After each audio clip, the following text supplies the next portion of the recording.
Sarah Hayes had learned the hard way that desperation makes you brave or stupid. Standing outside the towering glass building in downtown Austin, clutching a crumpled job listing in her trembling hand, she wasn't sure which category she fell into anymore. The $47 in her checking account and the eviction notice taped to her apartment door had made the decision for her. She needed this job. She needed it more than air. The listing had been vague, almost suspiciously so. Emergency nanny position for private family. Immediate start. Competitive salary. Experience with special needs preferred but not required. The phone interview had lasted less than 5 minutes. The woman on the other end, clipped and professional, had asked only 3 questions. Are you available immediately? Can you commit to live-in care? Have you worked with nonverbal children before? Sarah had answered yes to the first 2 and fumbled through something resembling confidence on the third. 20 minutes later, she received the address and an appointment time. No background on the family. No details about the child. Just an address that made her stomach drop when she typed it into her phone. The Harlow Tower. Everyone in Texas knew that name. Sarah smoothed down her bargain store blouse and pushed through the gleaming lobby doors. The marble floors reflected her scuffed shoes like a mirror, and she felt every eye in the room assess and dismiss her in the same breath. The receptionist barely glanced up as she directed Sarah to the private elevator reserved for the penthouse. As the elevator climbed silently upward, Sarah's reflection stared back at her from the polished steel walls.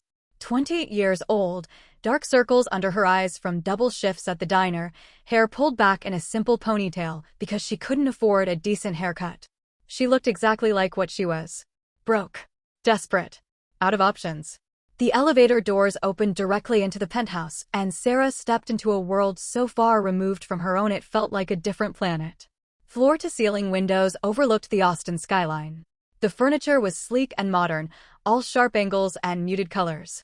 Everything gleamed with a kind of cleanliness that only money could maintain. But despite the luxury, the space felt cold. Silent. There were no family photos on the walls, no toys scattered across the floor, no signs that a child lived here at all. Just expensive emptiness. A tall man emerged from a hallway, moving with the brisk efficiency of someone who measured time in dollars. James Harlow looked exactly like his magazine profiles, sharp suit, steel gray eyes, jaw set in a permanent expression of controlled authority. He didn't smile. Didn't offer his hand.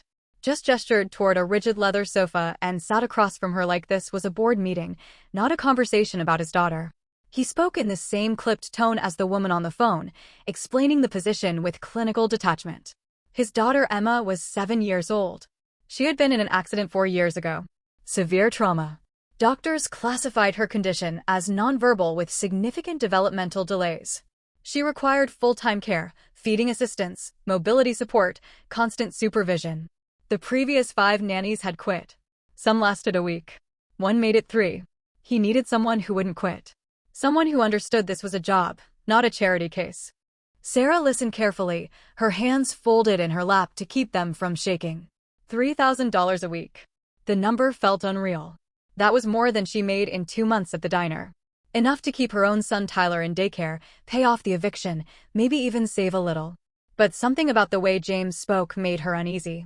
He talked about Emma the way someone might describe a broken appliance. Functional limitations. Care requirements. Daily protocols. Never once did he mention her personality, her likes or dislikes, the sound of her laugh. He spoke about his daughter like she was a problem to be managed, not a person to be loved. He stood abruptly, signaling the interview was over. He would show her Emma's room now. If she wanted the position, she could start immediately. He led Sarah down a long hallway lined with abstract art that probably cost more than her entire life. Emma's room was at the end, the door slightly ajar. James pushed it open without knocking. The room was large and bright, filled with medical equipment that looked sterile and intimidating. A specialized bed. Monitors. A wheelchair parked beside a wide window. And in that wheelchair sat a small girl with soft brown hair and delicate features, staring out at the city below. She didn't turn when they entered. Didn't react at all. James began listing Emma's daily schedule with the same mechanical efficiency he had used throughout the interview. Feeding times. Medication schedule. Physical therapy exercises that a therapist came to administer 3 times a week. Emma required assistance with all personal care. She did not speak. Did not make requests. The routine was simple because she offered no resistance and no response. Sarah barely heard him. She was watching Emma. Really watching. And she saw something that made her breath catch. Emma's fingers were tapping against the armrest of her wheelchair. Not randomly. Not fidgeting. Tapping in a rhythm. A pattern. Slow, deliberate beats that repeated every few seconds. Sarah's eyes moved to Emma's face. The girl's gaze was still fixed on the window, but there was something in the set of her jaw, the slight tilt of her head, that didn't match the empty description James had just given. Sarah stepped forward slowly, moving into Emma's line of sight. She didn't crouch down or lean in too close. She just stood where Emma could see her without straining. And then, softly, Sarah hummed. Nothing complicated. Just a simple melody, matching the rhythm Emma had been tapping. Emma's fingers stopped. For one heartbeat, 2, 3, the room was completely still. And then Emma's head turned. Just slightly. Just enough. Her eyes, wide and dark and impossibly aware, locked onto Sarah's face. James froze mid-sentence. He stared at his daughter as if seeing her for the first time in years. Sarah held Emma's gaze and hummed again, the same melody, the same rhythm. Emma's lips parted. A soft sound escaped, barely audible. A hum. Matching Sarah's tone almost perfectly. Sarah felt something shift inside her chest. This child wasn't absent. Wasn't unreachable. She was right here, waiting for someone to notice. Waiting for someone to listen. James cleared his throat, his expression hardening back into its usual mask. He said that Emma sometimes made sounds. Random vocalizations. The doctors said they meant nothing. He asked if Sarah wanted the position or not. His tone made it clear he expected her to say no, to walk away like the others. Sarah looked back at Emma. The girl was watching her still, those dark eyes filled with something Sarah recognized all too well. Hope. Fragile and afraid, but unmistakably there. She turned to James and said yes. She would take the job. She would start today. As James left to retrieve paperwork, Sarah pulled a chair close to Emma's wheelchair and sat down. She didn't try to touch her. Didn't bombard her with questions or false cheer. She just sat quietly, and after a moment, she hummed again. That same simple melody. Emma hummed back. And in that moment, Sarah understood something that terrified and thrilled her in equal measure. Everyone had been looking at the wrong problem. They saw a broken child who couldn't speak. Sarah saw a child who had been screaming in a language no one had bothered to learn. Sarah moved into the penthouse that same evening with a single duffel bag containing everything she owned. The room James assigned her was larger than her entire apartment had been, with its own bathroom and a view of the city that would have taken her breath away if she hadn't been so exhausted. But she barely noticed any of it. Her focus was entirely on the little girl down the hall who had hummed back at her. The first week felt like walking through a minefield. James had left detailed instructions, typed and laminated, covering every aspect of Emma's care. Wake time, feeding schedule, medication times, therapy appointments, bedtime routine. Everything was measured, timed, controlled. Sarah read through the instructions once and then set them aside. She had promised to take care of Emma, and she would. But not like this.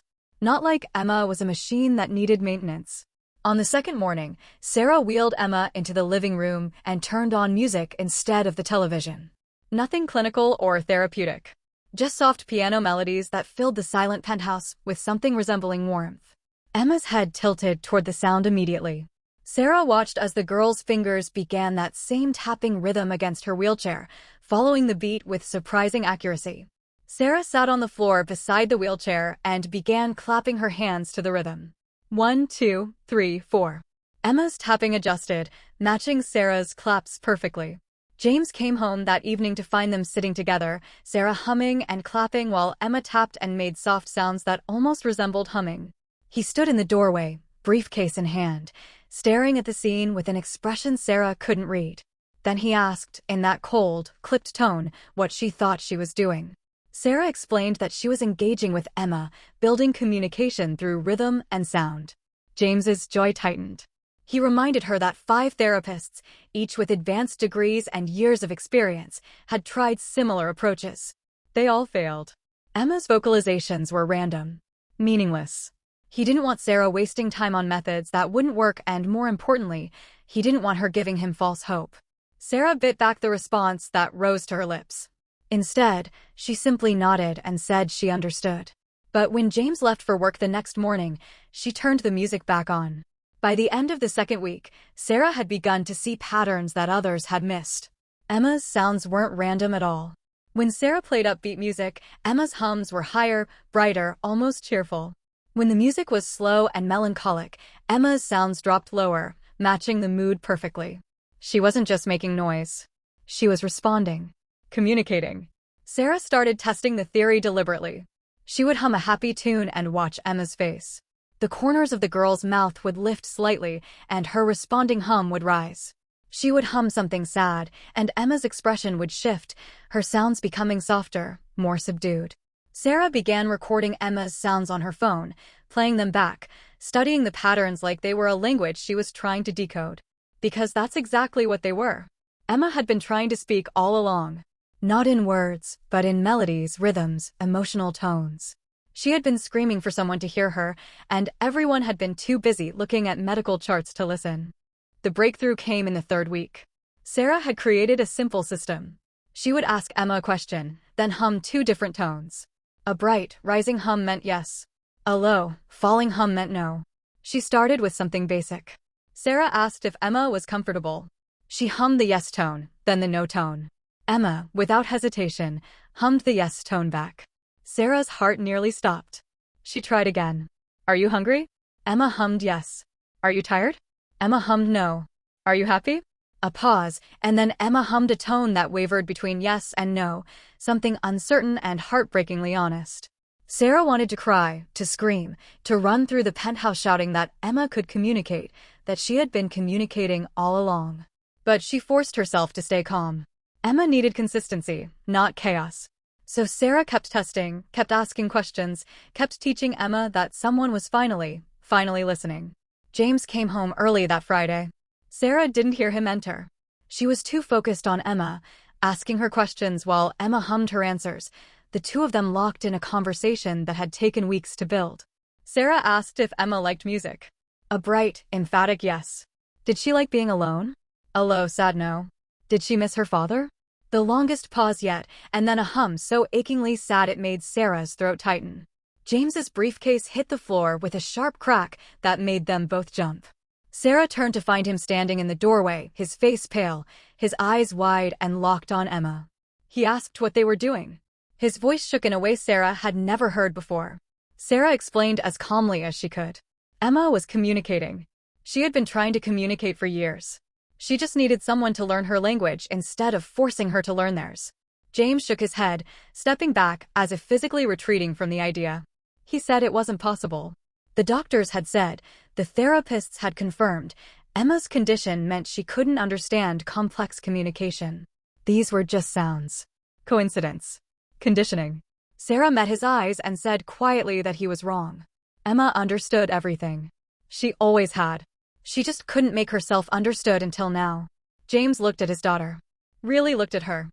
Emma was watching him with those dark, aware eyes, her small hands gripping the armrests of her wheelchair. Sarah asked Emma a question, speaking clearly so James could hear. Does your father love you? Emma hummed immediately, a bright, certain yes. Sarah's throat ached, but she forced herself to continue. Do you love your father? Another yes, just as immediate, just as sure. Does he know that? A pause. Then a low, falling no that hung in the air like an accusation. James's legs seemed to give out. He sank to the floor right there in the middle of the living room, his expensive suit crumpling, his shoulders shaking. He pressed his hands to his face and made a sound that was somewhere between a sob and a gasp. Sarah stayed where she was, giving him space, but Emma surprised them both. She leaned forward in her wheelchair, reaching out one small hand toward her father. James looked up, saw that outstretched hand, and broke completely. He crawled forward on his knees and took Emma's hand in both of his, holding it like it was the most precious thing in the world. He whispered that he was sorry, that he had failed her, that he had been too afraid to try because every failure hurt too much to bear. Emma made a soft sound, and for the first time, it sounded almost like a word. Not quite formed, not quite clear, but unmistakably intentional. She was trying to comfort him, trying to tell him it was okay. Sarah quietly stood and left the room, leaving father and daughter alone together for the first time in years. As she closed the door behind her, she heard James begin to hum, clumsy and uncertain, and Emma humming back, patient and forgiving. Everything changed after that night. James rearranged his entire schedule, canceling meetings and delegating projects he had once insisted only he could handle. He came home every evening at 6 and spent hours with Emma, learning the rhythm system Sarah had created, practicing their unique language with the determination of a man trying to make up for years of absence. He was terrible at it at first, his hums off-key and his timing awkward, but Emma never showed frustration. She would simply hum back, gently correcting him, teaching him the same way Sarah had taught her. Sarah showed James how to ask questions, how to read Emma's responses, how to understand the subtle variations in her tones that indicated different emotions. Happy wasn't just a bright hum. It was a bright hum with a slight rising lilt at the end. Sad wasn't just low. It was low and sustained, sometimes with a small wavering that meant she was trying not to cry. Excited was fast and rhythmic. Scared was quiet and hesitant. Emma had an entire vocabulary of sound, and she had been using it all along, waiting for someone to learn it. The medical team was baffled. Emma's primary neurologist came for an evaluation in the 5th week and watched in stunned silence as Sarah and Emma held full conversations through hums and rhythms. The doctor checked and rechecked Emma's file, ran additional tests, and finally admitted she had no medical explanation for the sudden progress. Sarah wanted to laugh at the absurdity of it. There was no medical explanation because there was no medical problem. Emma didn't need a cure. She needed someone to pay attention. James started joining them for every meal, helping feed Emma while Sarah demonstrated how to watch for her cues. A particular hum meant she wanted more. A different tone meant she was full. A sharp, quick sound meant something was wrong, too hot or the wrong texture, or simply that she needed a break. James learned to read his daughter the way he once read financial reports, with complete focus and careful attention to detail. 6 weeks after Sarah had first walked into the penthouse, she was reading to Emma in the living room while James worked on his laptop nearby. The book was one Sarah had chosen, a simple story about a lost bird finding its way home. She read slowly, using different voices for different characters, making the story come alive. Emma hummed along occasionally, her sounds matching the emotional beats of the narrative. When Sarah reached the ending, where the bird finally returned to its family, she heard a small, fragile sound that made her stop breathing. "Daddy." It was barely a whisper, rough and uncertain, like a voice that hadn't been used in years. But it was a word. A real, clear, unmistakable word. Sarah's book slipped from her hands. James's head snapped up, his face white with shock. Emma was looking at him, her small face scrunched with concentration, her lips forming the shapes carefully. She tried again. "Daddy, stay." 2 words now, stronger than the first. James's laptop crashed to the floor. He stood so fast his chair toppled backward, and then he was moving across the room, dropping to his knees in front of Emma's wheelchair. Tears streamed down his face unchecked as he took her hands in his. Emma kept going, pushing past years of silence with a determination that made Sarah's chest ache. "Stay here. With me." James couldn't speak. He pulled Emma into his arms, lifting her from the wheelchair, holding her against his chest like he had when she was a baby. He sobbed into her hair, his whole body shaking, while Emma wrapped her thin arms around his neck and held on tight. Sarah pressed her hand to her mouth, her own tears falling freely, and took a step back. This wasn't her moment. This was theirs. Emma's voice, still rough and uncertain, whispered against her father's shoulder. "I love you, Daddy. I love you too." James choked out that he loved her more than anything in the world, that he was so sorry, that he would never leave her again. Emma just held him, humming softly, the sound mixing with his sobs in something that sounded like music. When James finally composed himself enough to set Emma back in her wheelchair, his eyes were red and swollen, but clearer than Sarah had ever seen them. He looked at Sarah with an expression of such profound gratitude it made her uncomfortable. He said he didn't know how to thank her, how to repay what she had done. Sarah started to say it wasn't necessary, but James cut her off. He had already decided. $500,000 as a bonus. A trust fund established for her son Tyler. A permanent position with full benefits and equity in his company. Whatever she wanted. Whatever she needed. Name it, and it was hers. Sarah shook her head slowly. She didn't want his money. She understood he was grateful, and she was glad Emma was speaking, but that wasn't why she had done this. James insisted. He said she had given him back his daughter. Surely, that was worth something. Sarah met his eyes and said it was worth something. It was worth him keeping his promise. James looked confused. What promise? Sarah's voice was gentle but firm. The promise he had just made to Emma. To stay. To be here. To never leave her again. That was all Sarah wanted. She would stay as long as Emma needed her, but James had to stay too. Not physically in the penthouse every hour of every day, but present in Emma's life. Really present. Not as a provider or a problem solver, but as a father. James stared at her for a long moment, and then slowly nodded. He understood. Sarah added one more condition. She wanted to start a program. A center where other families with children like Emma could learn what she had learned. That communication came in many forms. That silence didn't mean absence. That sometimes the most broken thing wasn't the child, but the way everyone else was trying to fix them. James agreed immediately. He would fund it personally. Whatever she needed. 3 months later, the Listening Project opened in a converted brownstone on the east side of Austin. Sarah ran it with a small team of people who understood that credentials mattered less than compassion, that patience was more powerful than protocols. Parents came from all over Texas, some from neighboring states, bringing children the world had labeled unreachable. Sarah taught them what Emma had taught her. To listen. To watch. To learn the language their children were already speaking. Emma continued to improve. Her vocabulary grew slowly but steadily, though she often preferred to hum when words felt like too much effort. The doctors still had no explanation, but Sarah didn't need one. Emma had never been broken. She had just been waiting for someone to understand. James kept his promise. He restructured his entire company, promoting executives and delegating responsibilities he had once hoarded.